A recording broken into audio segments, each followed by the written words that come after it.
선생님 여러분 안녕하십니까. 공인중개사 법령 시간입니다. 자, 오늘은 중개계약과 부동산 거래정보망 교재 62쪽이죠.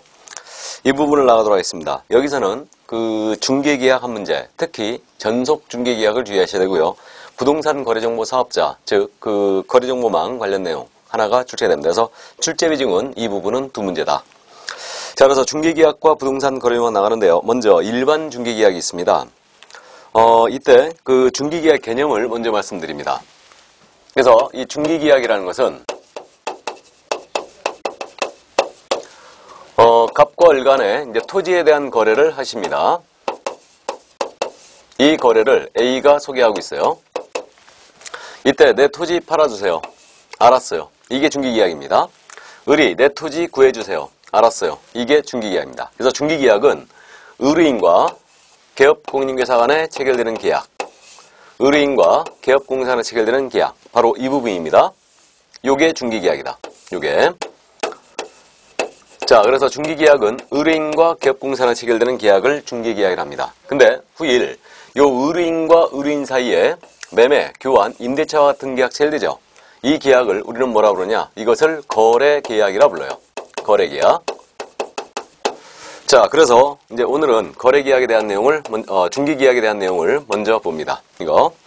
그래서 우리 현행법에요. 지금 현재 중개계약 종류로서 두 가지 종류를 규정하고 있습니다. 그래서 먼저 일반 중개계약이 있습니다. 일반 중개계약은 의뢰인 갑이 개업공사 A한테 중개의뢰합니다. 그 다음에 옆집 개업공사 B한테 또 중개의뢰하고요. 옆집 개업공사 C한테 중개의뢰하죠. 그리고 이 중 가장 먼저 거래를 성사시킨 개업공사에게 보수를 주는 형태. 그래서 요집 이렇게 내놓는다는 얘기죠. 그래서 이게 바로 일반입니다. 그래서 이게 우리나라에서 가장 많은 형태 아니에요. 이게. 그래서 우리나라에서 가장 많이 체결되는 중개계약 형태이기 때문에 통칙적 규정을 두고 있습니다. 자, 그럼 이제 조문을 잠깐 볼까요? 그 교재 62쪽에 일반 중개계약입니다. 그래서 일반 중개계약 작성 이렇게 돼 있죠. 2번. 자, 이 부분 읽어드립니다. 중개의뢰인은 다음의 사항을 기재한 일반 중개계약서의 작성을 요청할 수 있다 이랬죠. 요청할 수 있다. 자, 그래서 이제 중개의뢰인은 중개계약의 내용, 일반 중개계약 내용을 명확하게 하기 위하여 일정 사항을 기재한 일반 중개계약서의 작성을 요청할 수 있다 이랬네요. 작성을 요청할 수 있다. 그럼 생각해봐야죠. 그럼 의뢰인이 중개를 의뢰하면서 일반 중개계약서 써주세요라고 요청을 했습니다.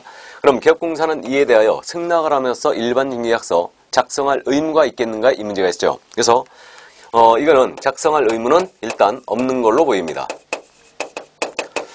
그러니까 나는 일반 중개계약서 쓰기 싫다. 딴 데가 알아봐라 라고 그럴 수 있다는 얘기죠. 예, 그래서 작성할 의무는 없습니다. 근데 만약에 개업공사가 오케이 했어요. 그럼 작성해드리죠. 그래서 개업공사 이제 의뢰인이 요청에 대해 작성을 하게 되면, 이때 요청에 대해 승낙을 하게 되면 작성을 하게 되는데, 이때 기재해줘야 될 사항이 있습니다. 그래서 의뢰인의 요청에 대해 작성하니까 일단 기재해야 될 사항. 자, 자료를 봅니다. 그 교재, 그 네모 박스 쳐 있죠. 그 부분입니다. 이때 이제 작성을 할 때 일반 중개계약서에 넣어줘야 될 사항입니다. 중개대상물의 위치 및 규모 들어가 있어야 돼요. 물의 동그라미. 그래서 위치라는 것은 소재지, 그 다음 규모는 면적을 말하겠죠. 다음에 거래 예정 가격을 기재해 줍니다. 가짜의 동그라미, 가. 다음에 중개 보수를 기재해 줍니다. 수의 동그라미. 그 다음에 그 밖에 준수할 사항을 기재해 줍니다.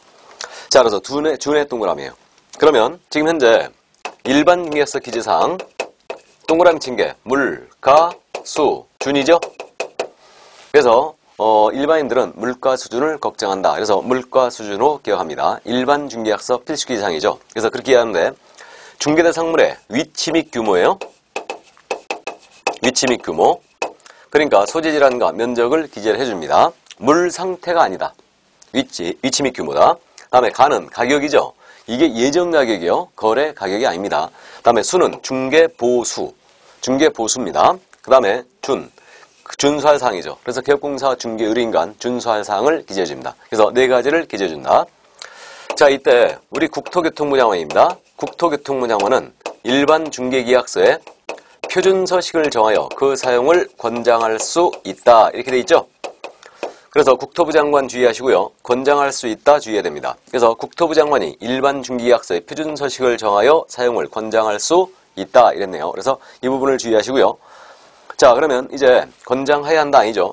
이때 국토부 장관이 정해놓은 일반 중개계약서 표준 서식이 있는가의 문제가 있죠. 서식. 그래서 이 서식은 현재 우리 시행규칙에 정해져 있습니다. 정해져 있어요. 그럼 또 생각해봐야죠. 일반 중개계약 서식이 정해져 있는데 이 서식을 우리 개업공사는 일반 중개계약서를 작성을 할 때 사용할 의무가 있겠는가? 사용할 의무는 없는 걸로 이해됩니다. 권장할 수 있다라고 되어 있으니까. 그래서 사용할 의무는 없는 걸로 보이고요. 나아가서 이걸 작성을 했어요. 작성했을지라도 보관할 의무도 없는 것으로 이해됩니다. 이게. 자, 그래서 일반 중개계약에 대한 내용은 조문을 충실히 이해하면 됩니다. 그래서 지금 일반 중개계약에 대해서는 우리 개업공사에게 어떠한 의무도 없지 않습니까? 근데 왜 규정을 두고 있느냐? 그 이유는 우리나라에서 가장 많이 체결되는 계약이 뭐라고요? 바로 일반 중개계약이었습니다. 그래서 통칙 규정을 현재 두고 있는 거예요. 그래서 명규정을 현재 두고 있는 겁니다. 여기까지 이해를 해두시고요. 자, 그러면 이제 스피드 체크 잠깐 보겠습니다. 일반 중개계약을 체결하는 경우 국토교통부 장관이 관련 법령에 의하여 정한 표준서식의 중개계약서를 사용해야 한다. 일반 중개계약서 사용의 의무 있다고요? 없다고요? 없다겠죠? 예, 그래서 X가 되겠습니다. 그래서 일반 중개계약서는 사용할 의무가 없습니다. 국토부 장관이 그 표준서식을 정하여 사용을 권장할 수 있다. 그렇기 때문에 사용할 의무가 없는 것으로 이해됩니다. 자, 그래서 일반 중개계약은 이 정도 이해를 해두시고요. 문제는 전속 중개계약입니다. 이 부분은 매번 출제하기 때문에 꼭 이해를 해두시기 바랍니다. 그럼 전속 중개계약의 개념이거든요. 전속 중개계약. 우리가 실생활에서 전속이란 말을 쓰고 있죠. 그래서 모 프로야구 선수가 모 구단과 전속 계약을 체결했다. 그러면 이 선수는 다른 구단과 계약을 하면 안 되죠. 자, 그래서 이게 바로 이제 전속인데, 의뢰인갑이 특정한 개업공인사 A에게만, 특정한 개업공사 A에게만 중개할 권한을 부여하고 이 개업공사가 승낙을 함으로써 체결되는 계약입니다. 이게 바로 전속 중개계약입니다. 그러니까 개업공사가 물건을 혼자 받은 거죠. 이건. 그래서 궁극적으로는 개업공사한테 유리한 형태라고 볼 수 있죠. 근데 개업공사에게만 유리한 형태라고 볼 수는 없습니다. 의뢰인에게도 유리하죠. 의뢰인도 한 개업공사한테 의뢰하기 때문에 책임중개 서비스를 받을 수 있습니다. 그런 장점이 있죠. 그래서 물건을 혼자 받는 게 바로 전속 중개계약이다. 그래서 우리 이제 조문에 중개 의뢰인은 특정 개업공사를 정하여 그 개업공사에 한하여 당해 중사물을 중개하도록 하는 계약, 전속 중개계약이죠. 이것을 체결할 수 있다 이랬어요. 체결할 수 있다. 이거 추접스럽지만 하이한다 아닙니다. 그래서 할 수 있다라는 거 일단 이해해 두시고요. 자, 그럼 여기서 또 이제 생각을 해봐야 될 거 아닙니까? 의뢰인은 전속을 체결할 수 있다라고 돼 있죠. 그러면 의뢰인이 나는 당신에게만 내 물건을 맡기겠다. 책임지고 서비스해달라. 그럽니다. 그럼 이에 대하여 우리 개업공사가 이걸 승낙을 함으로써 전속을 체결할 의무가 있는가의 문제가 있죠. 전속을 체결할 의무가 있는가? 체결할 의무는 없는 걸로 이해됩니다. 체결의 의무는 없어요. 그러니까 계약자의 원칙상 나는 해외여행 가야 된다. 딴 데 가라 라고 할 수 있죠. 물론 문 닫을 각오는 해야 됩니다. 그러나 체결의 의무는 역시 없어요. 자, 그럼 이제 전속 계약을 체결한, 이제 전속을 체결했습니다. 오케이를 했어요. 그럼 전속을 체결했죠. 그럼 개업공사께서는 이제 의무를 부담한다는 얘기죠. 그래서 전속을 체결한 우리 개업공사는 의무를 부담합니다. 이게 전속 개업공인중개사의 의무예요. 그래서 이것을 우리는 정확하게 이해를 해 두셔야 됩니다. 자, 그럼 전속 개업공사의 의무인데, 먼저 전속을 체결한 개업공사는 어떤 의무를 부담하느냐? 전속 계약서 서식이 있거든요. 전속 중개계약서. 그래서 전속 중개계약서 서식을 사용할 의무가 있습니다. 그래서 이것을 사용하여 계약을 체결할 것. 이게 첫 번째 의무예요. 그러니까 전속 중개계약서 작성의 의무가 있다는 얘기죠. 다음 두 번째로 이거 작성을 했습니다. 작성하면 이 전속 중개계약서를 보관도 해주셔야 돼요. 그래서 보관도 하셔야 된다. 그래서 보관은 몇 년이냐? 3년입니다. 지금 서류 보관이 첫 번째 등장했죠. 그래서 우리는 서류 보관 첫 번째 나왔는데 서류는 대단히 중요합니다. 그래서 일단 보관 전속계약서는 3년 보관한다. 3년간. 자, 다음 세 번째로 물건을 개업공사가 혼자 받았죠. 그러니까 이제 빠른 거래 성사를 위해서요. 중개대상물에 대한 정보를 공개를 하게 돼 있습니다. 그래서 정보 공개하게 돼 있죠. 이때 이 정보 공개 의무는요. 의뢰인이 특별히 비공개를 요청합니다. 그럼 비공개 요청 시에는 공개해서는 안 됩니다. 공개 금지예요. 이거는 비공개 요청에서는 공개 금지다. 그러면 특별히 비공개 요청 시에는 공개 금지인데 어떤 의뢰인이 비공개 요청할지는 짐작이 되시죠? 예를 들어서 뭔가 냄새가 나거나 또는 그 연예인 같은 경우도 비공개 요청할 가능성이 있죠. 그래서 참고하시고, 그래서 의뢰인이 비공개를 요청하면 공개해서는 안 됩니다. 그러면 아무 얘기 없으면 공개해야 돼, 안 해야 돼요? 해야 되겠죠. 그래서 아무 얘기 있으면 공개가 나가는 겁니다. 그럼 공개는 어디다 하게 돼 있냐? 이거는 며칠 내에 해야 되겠냐? 이런 문제도 있죠. 그래서 공개는 전속 중개약 후 7일 내에 공개합니다. 7일. 그래서 7일을 기억해 주십시오. 그래서 7일 내 전속 중개약 중개선물에 대한 정보를 공개해 줘야 돼요. 전속 중개약 후에. 그럼 어디다 하게 돼 있냐면 부동산 거래 정보망이 있어요. 그래서 이제 잠시 후에 정보망 공모합니다. 그래서 이 정보망 또는 일간신문이죠. 정보망 또는 일간신문에 공개를 하셔야 됩니다. 그러면 일간신문이라고 했으니까요. 우리가 생활정보지가 있습니다. 생활정보지에다만 공개하는 것은 정당한 공개 방법이 아니에요. 정보망 또는 일간신문에 공개해줘야 됩니다. 이거 또는이죠. 밑이 아니죠. 그래서 정보망에 공개하거나 일간신문에 공개한다. 며칠 내에 하라고요? 7일입니다. 이때 공개할 정보도 정해져 있고요. 공개한 내용 있지 않습니까? 공개한 내용은 지체 없이 문서로 의뢰인에게 통지를 해줘야 돼요. 공개 내용을. 이건 지체 없이 통지된다. 정보 공개 며칠 내에 하라고요? 7일입니다. 7일이고 공개한 내용의 통지는 지체 없이 통보하는 거예요. 이때 말로 통보하면 안 됩니다. 문서로 통지해줘야 되죠. 문서로. 그래서 통지를 해줘야 된다. 이때 그럼 공개할 정보가 정해져 있잖아요. 자, 그래서 공개할 정보. 이 부분 잠깐 읽어드리는데 제가 밑줄 글하는 데만 그세요. 그냥 막 긋지 마십시오. 이건 확인 설명사항과 좀 비슷하기 때문에 확인 설명사항과 차이점만 제가 밑줄을 그어드릴 거예요. 일단 자, 그러면 공개할 정보 제가 읽어드립니다. 63쪽에 지금 기억, 중개대상물을 특정하기 위해 필요한 사항을 공개해줘야 됩니다. 그게 바로 소재지, 종류, 면적, 구조, 지목 등을 공개하라는 얘기죠. 다음 니은, 벽면 및 도배 상태를 공개해줍니다. 다음 디귿이에요. 수도, 전기, 가스 소방, 열공부, 승강기 설비, 오수, 폐수, 쓰레기 처리, 시설 등의 상태 공개해줍니다. 다음에 리을, 도로 및 대중교통 수상의 연계성, 시장 학교 등과의 근접성, 지형 등 입지 조건 공개합니다. 그리고 일조, 소음, 진동 등의 환경 조건도 공개합니다. 그 다음 미음, 소유권, 저작권, 임차권 등 중산물의 권리관계 사항을 공개합니다. 단, 권리자의 성명, 주소 등 인적 사항은 공개하여서는 아니 된다 그랬죠. 그거 밑줄이에요. 단서. 권리자의 성명, 주소 등 인적 사항은 공개하여서는 아니 된다. 밑줄입니다. 다음에 공법상 이용자 및 거래 규제에 관한 사항을 공개합니다. 다음에 시옷, 거래 예정 가격 공개합니다. 및 공시지가 그랬죠. 공시지가의 밑줄. 다만 임대차는 공시지가를 공개하지 아니할 수 있다. 이것도 밑줄이에요. 임대차는 공시지가를 공개하지 아니할 수 있다. 자, 그래서 지금 현재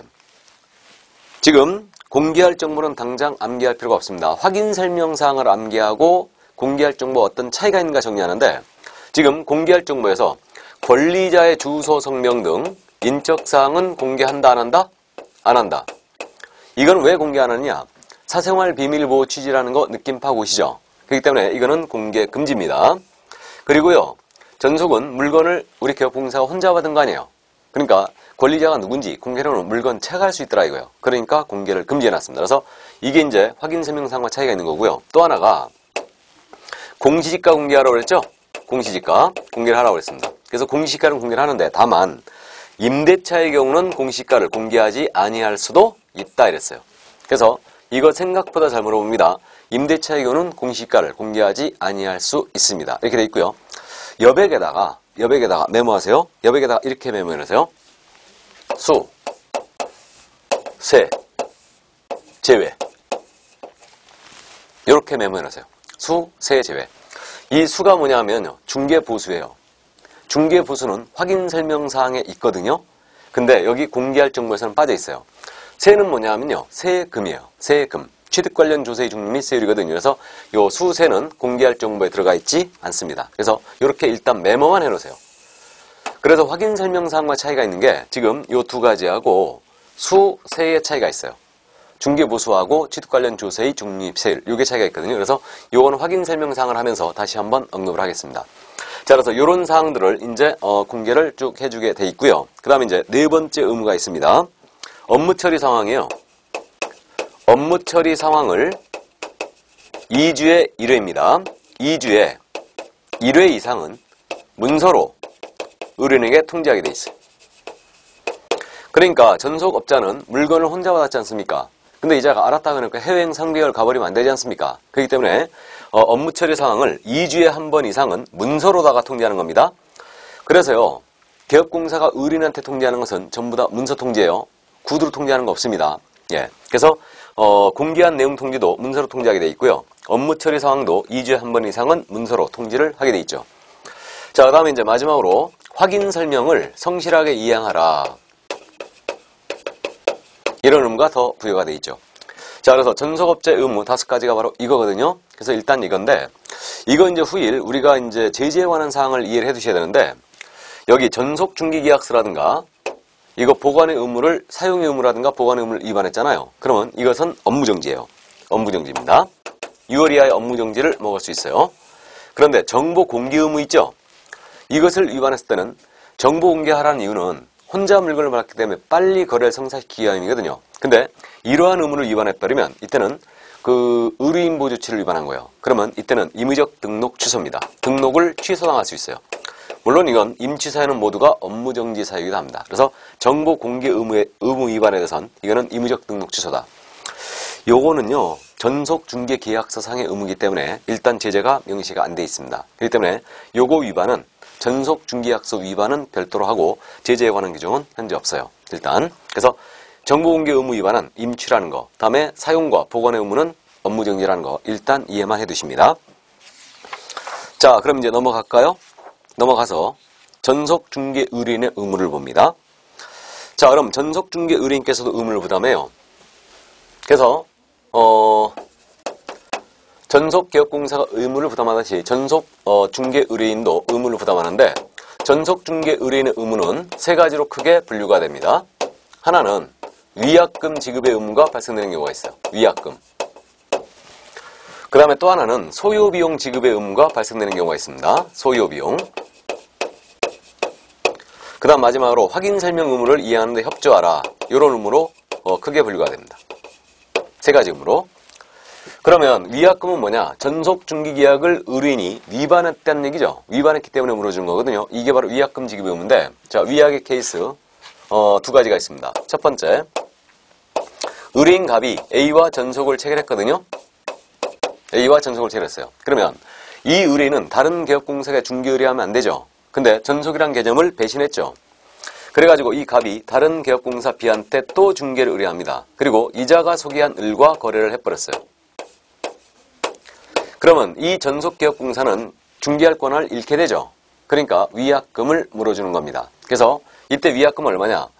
이게 그 위약금은 중개보수로 지급해야 될 금액이죠. 그러니까 중개보수 전액에 해당하는 금액으로 위약금을 물어줍니다. 그러니까 갑은 위약금을 중개보수에 해당하는 금액으로 A에게 물어줘야 돼요. 이렇게 됩니다. 이게 첫 번째 위약이에요. 그래서 다른 개업공사에 의뢰하고 그가 소개한 상대방 을과 거래를 했을 때 이렇게 됩니다.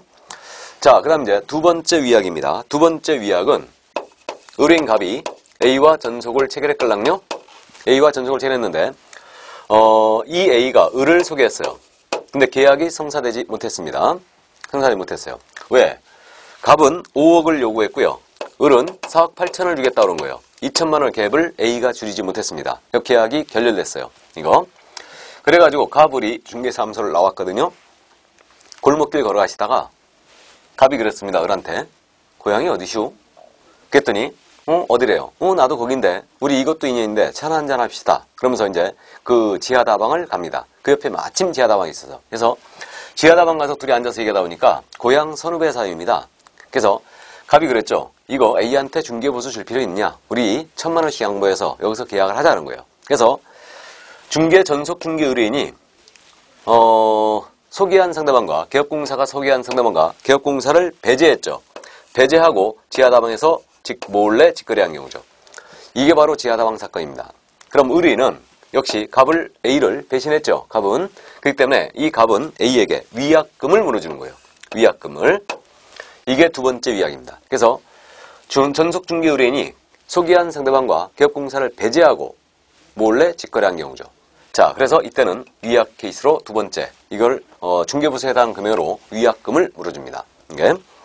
자, 그 다음 이제 소요비용을 물어줄 경우가 있는데, 소요비용은 의뢰인은 어떤 경우에 물어주냐면, 이거는 그 소요비용 금액으로 어떤 금액을 물어주냐면 중개보수의 50% 범위 내에서 50% 범위 내에서 우리 개업공사가 지출한 비용을 물어줍니다.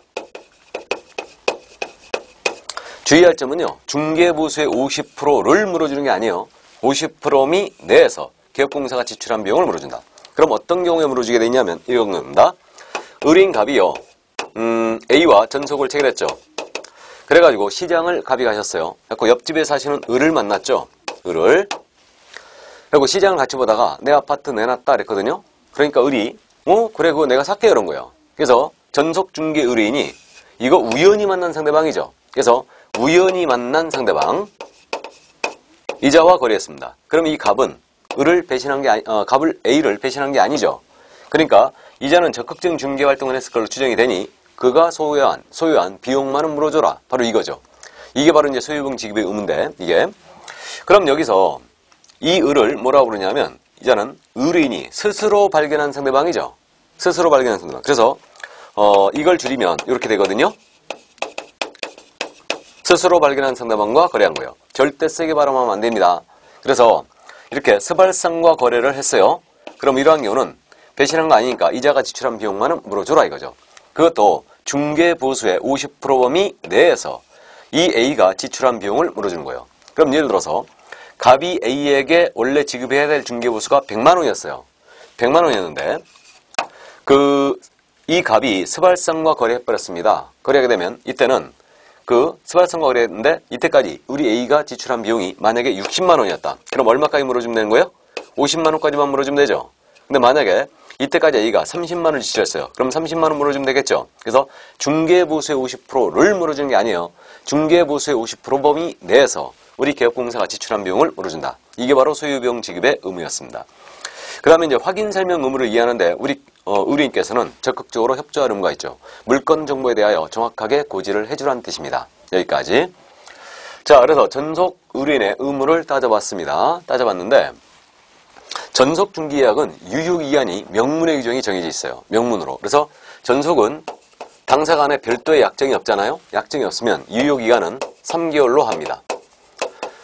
그래서 이 3개월은 당사 약정이야 변경할 수도 있죠. 그래서 이제 3개월을 원칙으로 하고요.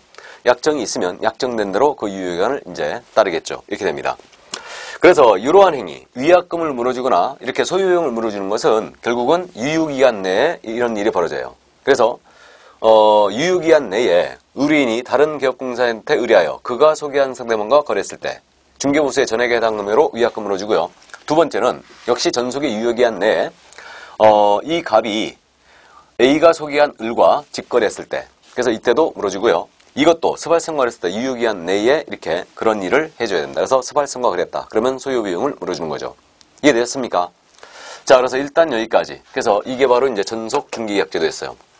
그럼 잠깐 비교를 한번 해볼까요? 여기 일반 중개계약입니다. 일반 중개계약을 체결한 우리 개업공사는 정보 공개 의무 같은 거 있습니까? 없습니까? 없죠. 전속이니까 이런 의무가 있는 거예요. 전속이니까.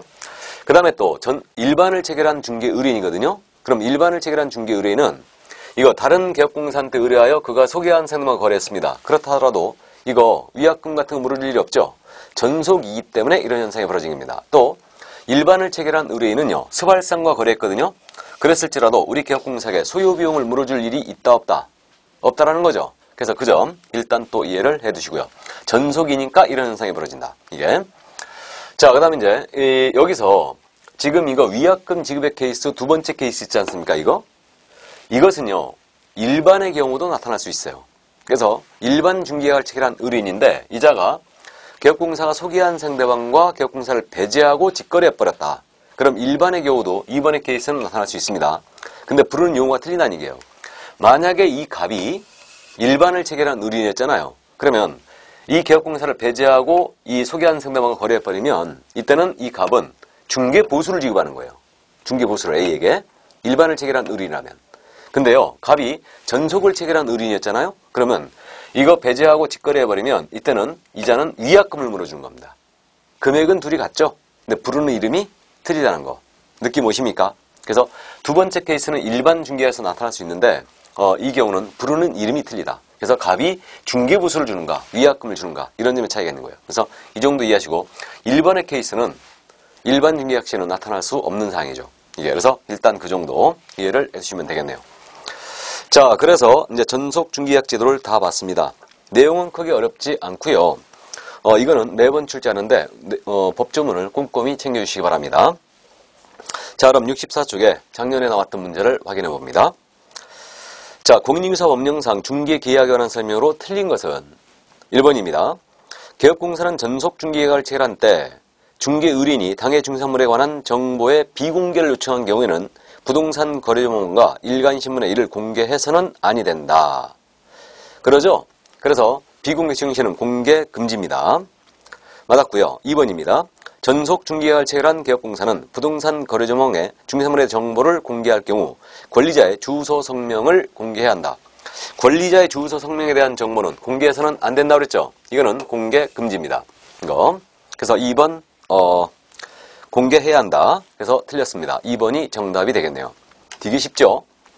다음에 이제 3번으로 갑니다. 당사 간에 다른 약정이 없는 한 전속 중개계약의 유효기한은 3월로 한다. 그러죠? 그래서 전속의 유효기한은 당사의 약정이 없으면 원칙적으로 이제 3월로 하고 있죠. 다음 4번 질문이에요.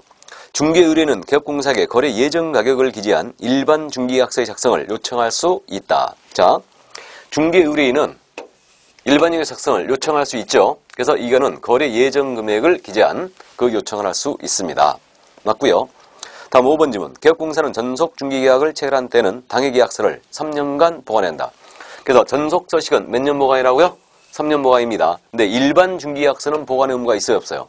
서로 작성했을지라도 보관의 의무가 없죠. 그래서 서식 정해져 있는데 서식은 사용할 의무도 없습니다. 일반은. 그래서 일단 여기까지. 자, 그래서 정답은 2번이 되겠습니다. 자, 중개계약 제도였습니다. 여기까지가. 자, 그럼 이제 넘어갈까요? 부동산 거래 정보망입니다. 이것도 지금 현재 매회 출제하고 있는데 작년에는 말이에요. 이걸 갖다가 지문, 여기서 낸 게 아니고 다른 곳에서 지문 하나 정도 내고 말았습니다. 그냥. 그렇기 때문에 작년 25회 때는 출제가 일단 쉰 걸로 보이는데 일단 매번 출제하는 건 맞습니다. 그냥 어떤 식으로든 물어보죠. 자, 그럼 거기 부동산 거래 정보망 운용도가 있지 않습니까? 지금부터 이 운용도를 보고 정보망에 대한 내용을 설명드리겠습니다. 자, 부동산 거래 정보망이에요. 인터넷을 통한 거래 시스템이다. 이렇게 말씀을 드린 바가 있었는데 인터넷을 통한 거래 시스템. 자, 이 부동산 거래 정보망 운영도를 먼저 보겠습니다. 강남에 사시는 갑이에요. 이분이 이사를 가시고자 동네 개업공사 A한테 중개를 의뢰합니다. 내 아파트 팔아주세요 그랬습니다. 그러자 이 A가 매수인을 확보하고 있지 않죠. 그러니까 부동산 거래 정보망이 있습니다. 이 부동산 거래 정보망에다 물건을 공개를 했어요. 이거를. 자, 근데 분당에 사시는 을입니다. 분당에 사시는 을께서 이제 강남으로 이사를 가시고자 동네 개업공사 B한테 중개를 의뢰했죠. 그러다 이 B가 매수인을 확보하고 있지 않습니다. 그래서 이제 이 B가 이 정보망에 들어가요. 들어가서 물건을 검색을 합니다. 조건에 맞는 물건을 검색을 했어요. 그래서 4개를 골라냈습니다. 그래서 통상 실무적으로요, 물건 소개는 3, 4개 소개한다는 게 적당하다는 게 정설로 되어 있는데 금액이 세질수록 물건 개수는 줄이는 게 맞습니다. 의사결정의 폭을 줄여버리는 거죠. 이게 그래서 통상 이제 3, 4개 정도 소개하는 게 적당하다 그러는데 뭐 항상 실무가 맞는 건 아니죠. 자, 그래서 이제 이 4개 중에 하나를 선택하세요라고 이제 을에게 했습니다. 이거 물건을 지시를 했다는 얘기죠. 그래서 을이 이제 3번을 체크했습니다. 이 3번의 물건이 뭐였냐면 갑소유의 아파트로서 A 개업공사가 공개한 물건이었죠. 그러면 이제 이 B 개업공사는 A 개업공사한테 매수인 발견 통지를 해요. 매수인 나왔다. 거래하자 그럽니다. 그럼 A 개업공사 역시 이 갑에게, 의뢰인 갑에게 매수인 나왔네요. 거래하자 합니다. 매수인 발견 통지를 하죠. 이거. 자, 그래서 이제 갑이 거래하자고 그래요. 그래서 이제 둘 사이에 다시 약속 잡아야 되죠. 그리고 이제 둘이 만나게 해줍니다. 그래서 이제 계약이 체결이 됐어요. 이렇게. 그럼 이제 계약이 성사가 됐습니다. 그러면 이 정보망에 들어가 있는 물건을 삭제를 해줘야 되죠. 이때 이 부동산 거래 정보망을 설치하고 운영하는 자, 이 자를 뭐라고 하냐면 거래정보사업자라고 불러요. 거래정보사업자. 그러면 이 A개업공사는요, 거래정보 사업자에게 이 거래 사실을 지체 없이 통보해줘요. 지체 없이. 그럼으로써 정보망에 올라가 있는 물건을 삭제를 해버리는 겁니다. 근데 만약에 이거 통보로 안 해버리면 정보망에 허위 물건이 계속 떠 있겠죠. 거래된 물건이. 그래서 만약에 이 통보를 안 하면 나중에 우리가 이제 기억을 하는데 이 통보 안 하면 우리 개업공사 업무정지예요. 통보 안 해버리면 허위 물건 떠 있는 거와 똑같거든요. 그래서 사실은 이 시스템 운영 절차에서 가장 마지막 절차가 뭐예요, 지금? 거래 사실 통보라는 거죠. 이겁니다. 그래서 이제 우리 교재 9번 계약 체결 통보라고 있죠? 찾으셨어요?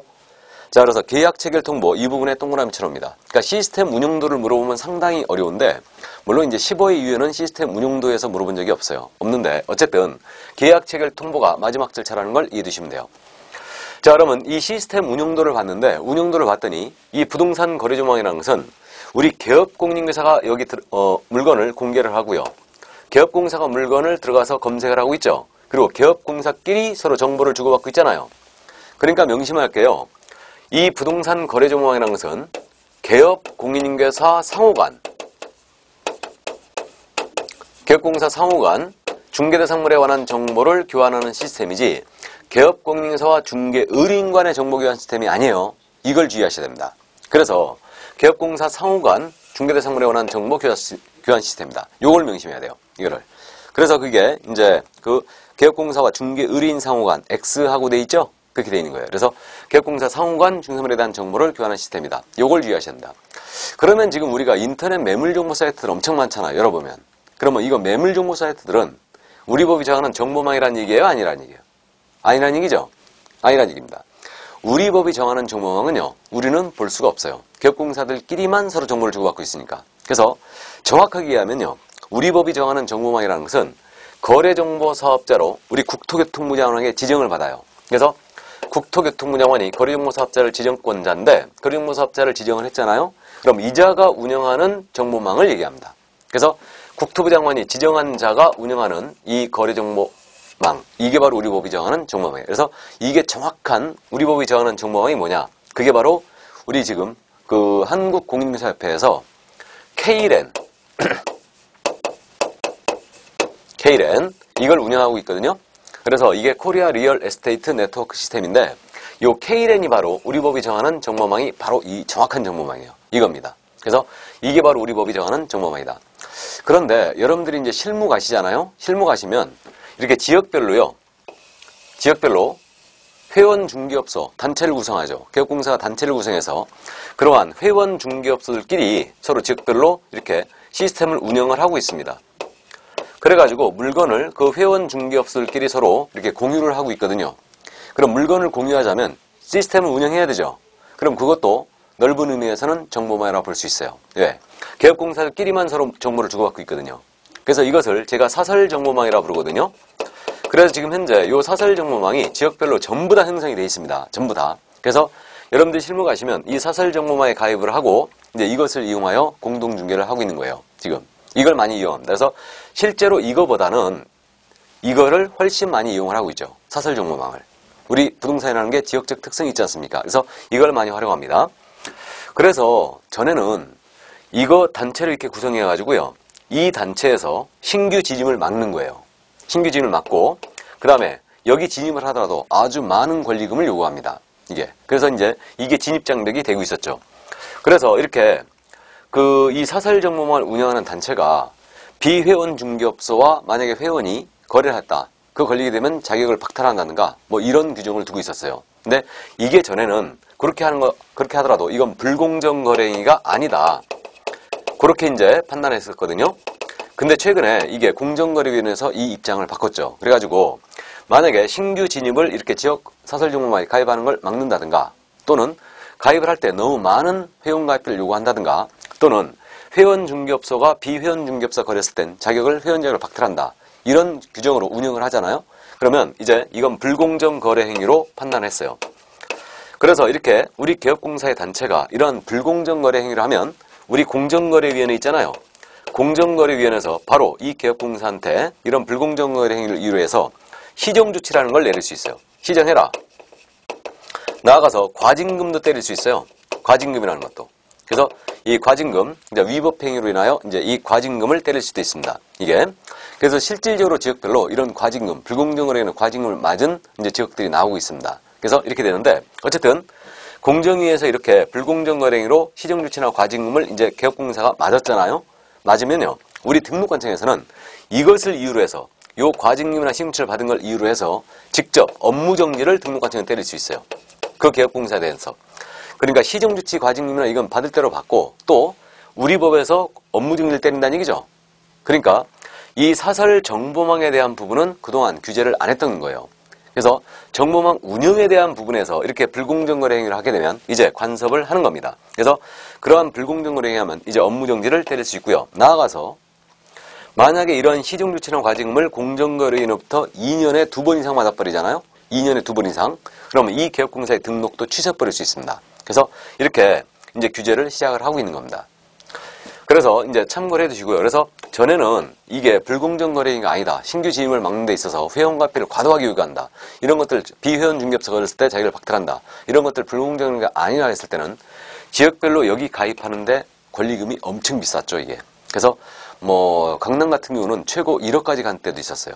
이게 뭐 분당은 뭐 한 5천, 뭐 저쪽 강북 노원 쪽은 약 한 5천 이렇게 간 적도 있었습니다. 그래서 그렇게 이제 많은 권리금을 요구했는데 요즘은 진입을 막아버리면 이건 전부 다 불공정거래예요. 그래서 그 점 이해하시고 후일 이제 개업을 했을 때 여기에 전부 다 이제 가입을 하고 업무를 하시게 되는데 이런 게 있다는 거 이해를 일단 해두시기 바랍니다. 이거.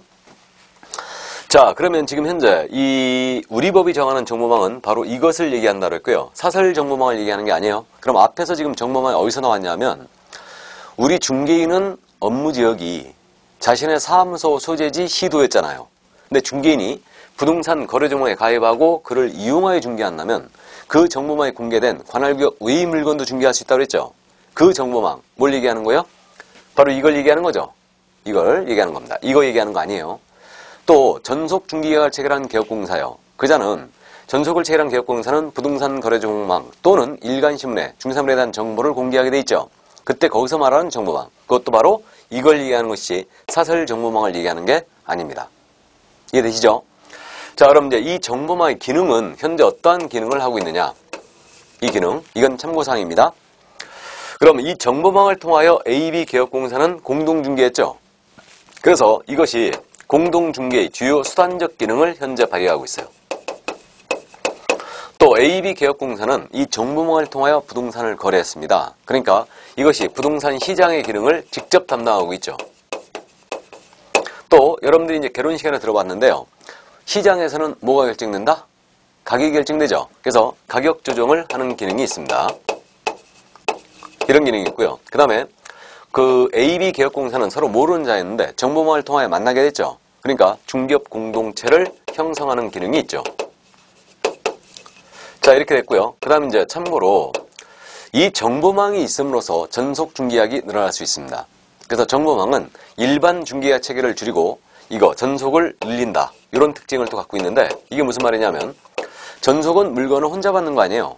근데 이제 의뢰인이 요 집 이렇게 내놓는다고 했어요. 일반 중개가 가장 많다고 했는데 정보망이 있음으로써 전속이 늘어날 수 있다는 게 의뢰인이 첫 집에 갔습니다. 물건을 내놓는 거예요. 그럼 이제 개업공사가 의뢰인한테 그렇게 얘기하기 쉽죠. 지금 현재는 이러한 정보망이 있으니까 저한테만 물건을 주셔도 내가 이 동네 모두 공개해서 적극적으로 다 금방 중개할 거다. 그러니까 저한테만 주시라. 그럴 수 있죠. 그래서 결국 전속을 늘립니다.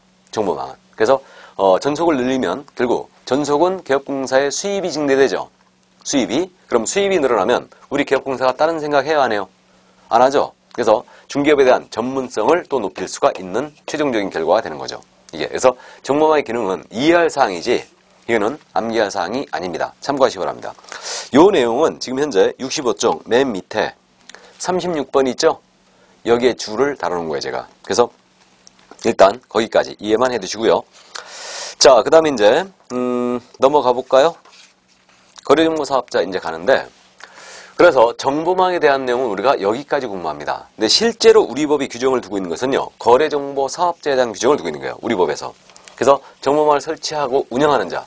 그러니까 정보망 자체에 대한 사항은 우리 법이 사실상 규제를 안 합니다. 근데 이것을 설치하고 운영하는 거래정보사업자에 대해서 우리 법이 규제를 하고 있는 겁니다. 자, 그럼 이제 거래정보 사업자로 간다는 뜻입니다.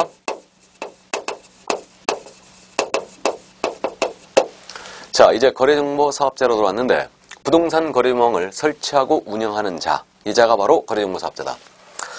자, 그러면 이제 거래정보 사업자 지정 절차 그래가지고 바로 이제 지정 요건이 나왔는데 잠깐 교재 앞으로 가볼까요? 잠깐만 65쪽으로 다시 한번 가봅니다. 거기 의 부분을 잠깐 보시죠. 1번의 의. 앞으로 오겠어요? 자, 그러면 보겠습니다. 의 부분이에요. 국토교통부 장관은 밑줄입니다. 개업공사 상호간, 이것도 밑줄이죠. 개업공사 상호간에 부동산 매매 등 현황 정보의 공개와 유통을 촉진하고 공정한 부동산 거래 질서를 확립하기 위하여 부동산 거래 정보망을 설치 운영할 자, 이 자가 거래정보 사업자예요. 이 자를 지정할 수 있다 그랬죠? 지정해야 한다? 아니에요. 자, 그럼 넘어갈까요? 그러면 거래정보 사업자는 지정이란 표현을 썼죠? 그럼 지정권자는 누구라고요? 지정권자는 국토교통부 장관이죠. 그래서 국토교통부 장관이 일정 수 이상의 거래정보 사업자를 지정해야 된다 아니에요. 지정할 수 있다. 그래서 추접스럽지만 이런 거 우리가 주의를 하자고 그랬습니다. 지정해야 된다 아닙니다. 지정할 수 있다다. 그럼 이때 이 거래정보 사업자 지정 절차가 있을 거 아닙니까? 그럼 지정 절차를 나열해 보면요. 일단 지정 요건을 갖춰야 됩니다. 그런 다음에 지정을 이제 신청을 하겠죠. 이렇게. 그러면 지정 신청을 했어요. 그럼 우리 국토부 장관이 이에 대하여 검토합니다.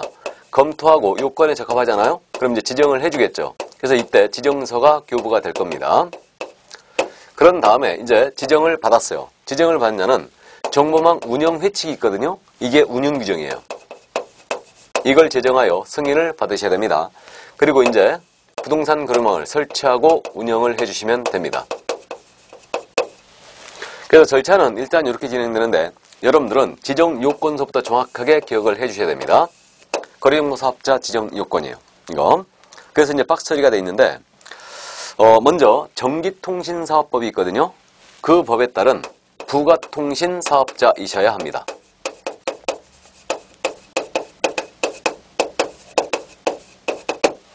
그럼 부가통신사업자이면 다 지정을 받을 수 있어요. 그래서 부가통신사업자는 누구냐면 통신망을 갖춘 사업자죠. 그래서 인터넷을 통한 거래 시스템이기 때문에 통신망을 갖춘 사업자가 바로 부가통신사업자예요. 그래서 부가통신사업자이면 다 됩니다. 그래서 인터넷 채팅 사이트 운영자는 전부 다 부가통신사업자죠. 그럼 부가통신사업자이면 되니까 법인, 개인 따지는 안 따진다?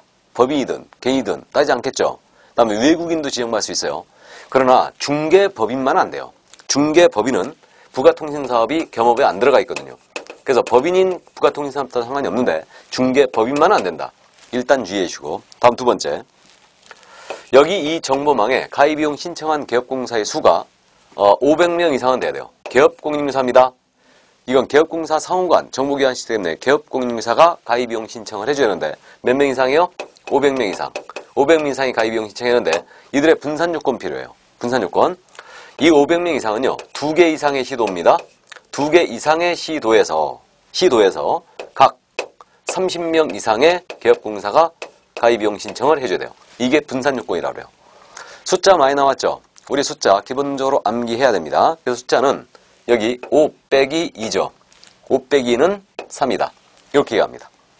그래서 500명 이상, 2개 이상의 시도에서 각 30명 이상일 것. 이렇게 기억해 주시고 다음에 정보처리 기사입니다.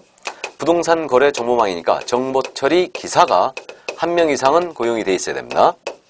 기사와 기능사는 틀린 거예요. 그래서 기사가 1명 이상이 고용이 돼 있어야 된다.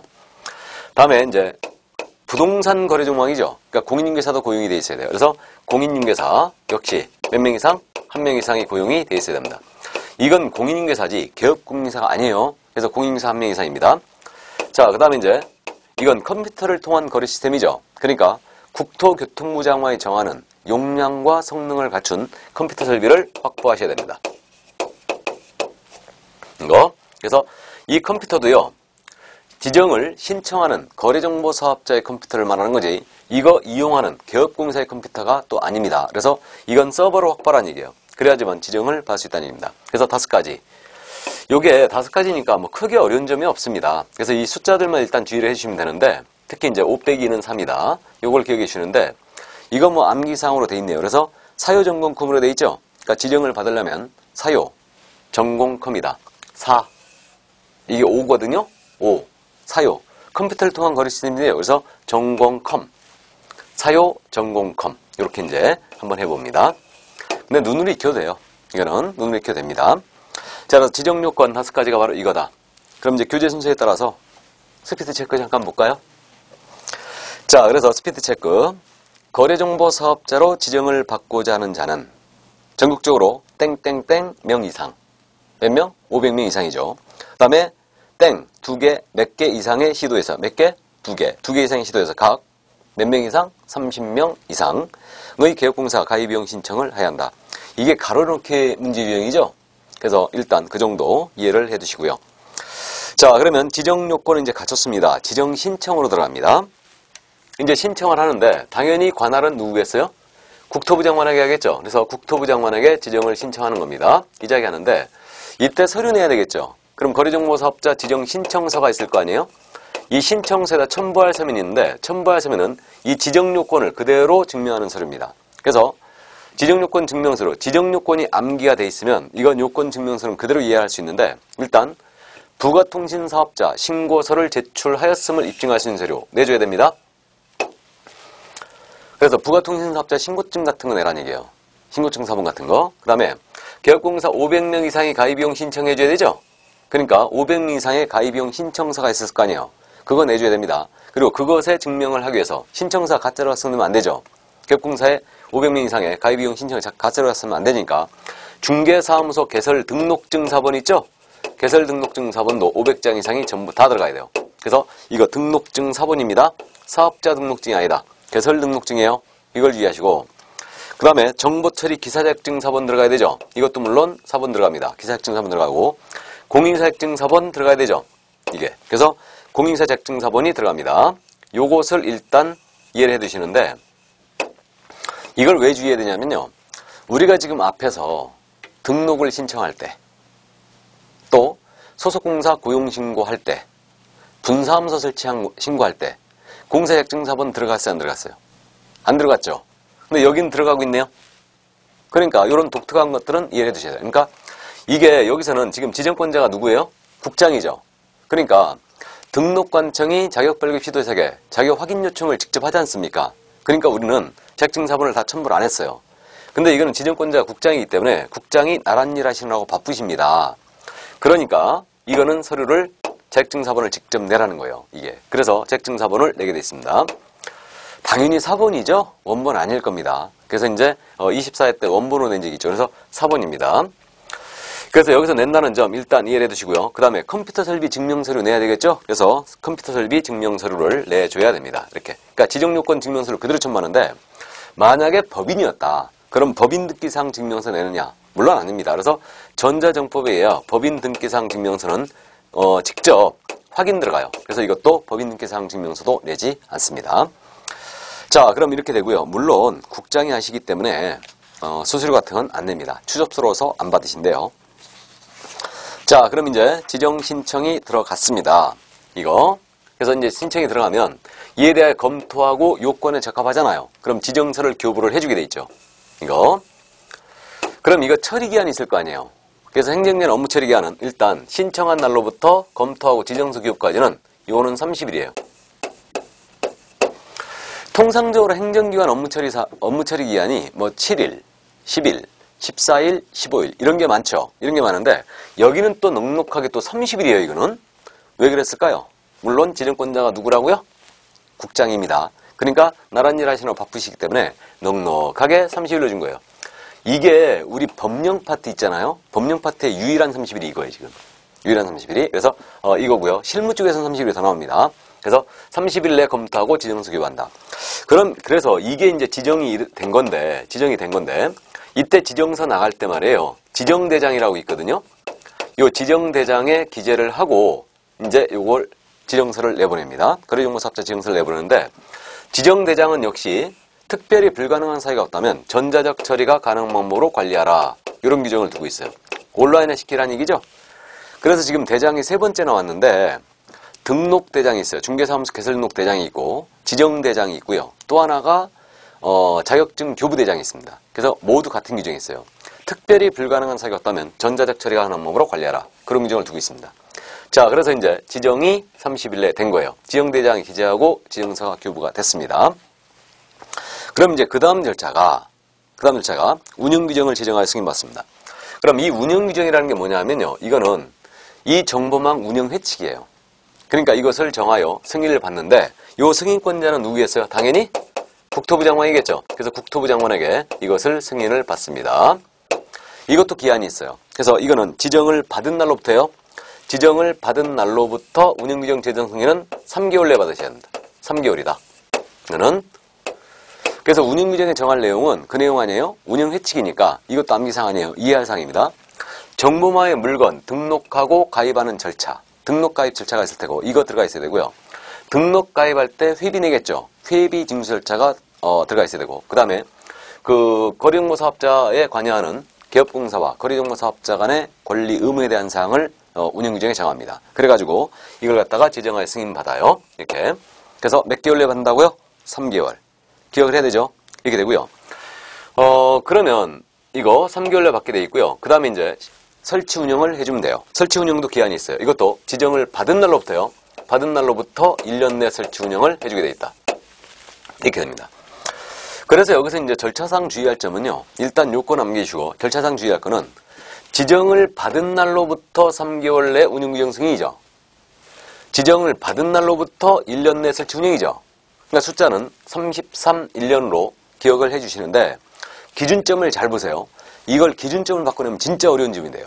그래서 거래정보사업자로 지정을 받고자 하는 자는 지정을 신청한 날로부터 3개월 내에 운영규정을 제정할 승인받아야 한다. 틀렸죠? 지정을 받은 날로부터요. 또 이거 신청한 날로부터 1년 내 설치 운영해야 한다. 틀렸죠? 또 운영규정 제정 승인을 받은 날로부터 1년 내 설치 운영해야 한다. 이것도 아니죠. 그러니까 기준점을 잘 보십시오. 지정을 받은 날로부터요. 그렇다면 지정 신청을 할 때 운영규정서를 첨부해야 하네요.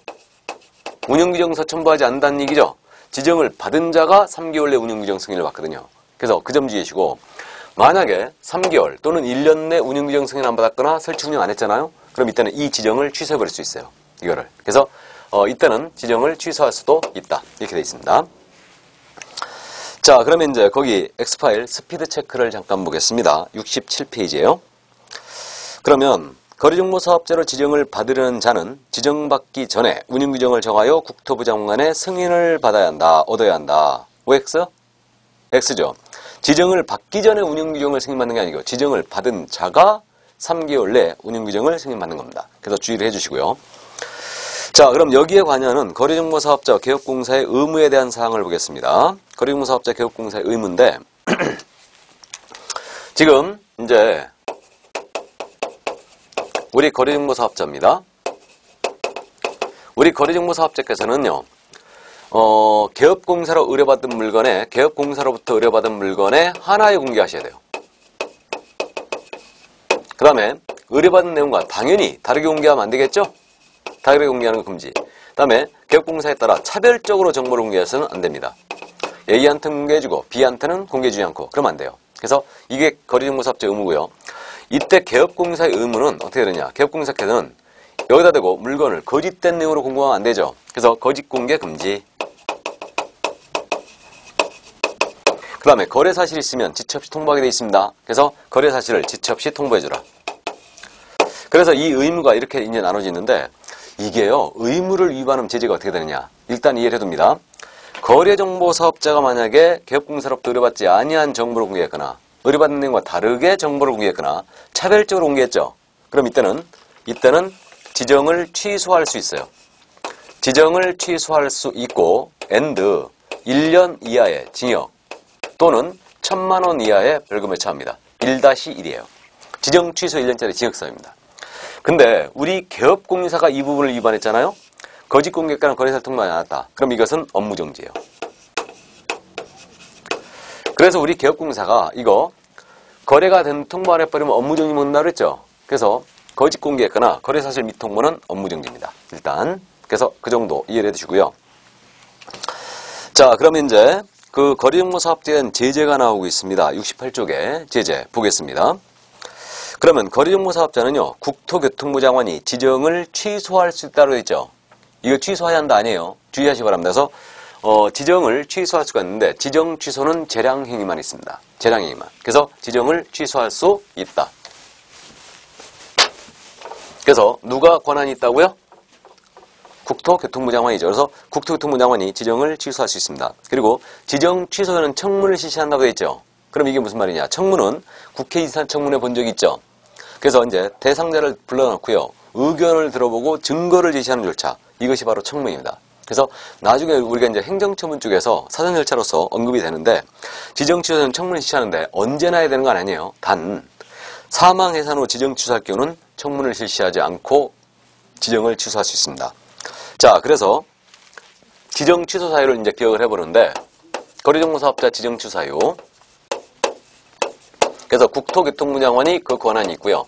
지정을 취소할 수 있다만 있어요. 해야 한다 아닙니다. 그러니까 재량행위라는 얘기죠, 이거. 그래서 이자의 권한이 있고요. 이때는 사전에 청문을 실시하게 돼 있다. 단 언제나 해야 되는 건 아니고요. 사망 해산으로 인한 지정 취소 시에는 청문을 실시하지 않습니다. 그래서 그 사유가 5가지. 먼저 거짓, 그 밖에 부정한 방법으로 거리정보사업자 지정을 받았어요. 그러면 지정을 취소할 수 있습니다. 부정지정이죠, 이게. 다음에 운영규정 재정승인 지정받은 앞부터 3개월 내 받으라고 그랬죠. 재정승인을 안 받았거나 변경승인을 안 받았거나 위반하여 운영했다. 이거 운영규정에 위반하여 운영했어. 그래서 이때는 지정을 취소할 수 있고요. 다음에 정보 관련 의무를 거리정보사업자 위반한 거예요. 정보 관련 의무를 위반했다. 그럼 그게 뭐냐? 바로 이겁니다. 여기 개업공사로부터 의뢰받은 물건에 하나에 공개되고 의뢰받은 내용과 다르게 공개해서도 안 되고 차별 공개 금지죠. 근데 우리 거리정보사업자가 개업공사로부터 의뢰받지 아니한 정보를 공개했거나 의뢰받은 내용과 다르게 정보를 공개했거나 차별 공개했다. 정보를. 그러면 정보 관련 의무를 위반한 거죠. 그러면 이때는 지정을 취소할 수 있습니다. 자, 그 다음에 네 번째로 정보망을 정당한 사유도 없이 지정을 받은 후부터 1년 내 설치 운영해줘야 하는데 1년 내 설치 운영을 안 했어요. 그러면 이때는 지정을 취소할 수 있고요. 마지막으로 개인인 거리정보사업자 사망했습니다. 법인인 거리정보사업자 해산했어요. 그럼으로써 정보망의 계속적 운영이 불가능했습니다. 그러면 지정을 취소할 수 있죠. 이게. 그래서 이건 이제 암기를 일단 하는 건데 두음자를 따면 부, 운, 정, 일, 사입니다. 제 친구 중에 맨날 와이프한테 맞고 사는 애가 있거든요. 너 왜 사냐? 물어봤더니 하도 맞아서 부운정이 붙었대요. 그래서 부운정일세 그러더래요. 이게. 그래서 부운정일세 이렇게 이제 기억합니다. 부운정일사. 부정지정, 운영규정. 그 다음에 정보 관련 의무 위반, 1년 내 설치 운영했을 때, 그 다음에 사망의 산 등의 사로 계속 운영이 불가능했을 때. 이거고요.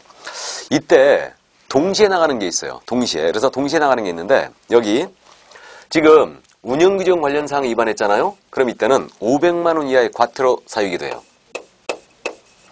그러니까 운영규정 관련 사항을 위반해버리면 이때는 지정을 취소당하면서 500만 원 이하의 과태료를 맞을 수가 있는데 이게 나중에 여러분들 이제 감을 잡는데 우리 법령에서 행정처분이거든요. 이건 행정처분의 하나인데 행정처분이라는 지정 취소와 과태료는 질서벌이에요.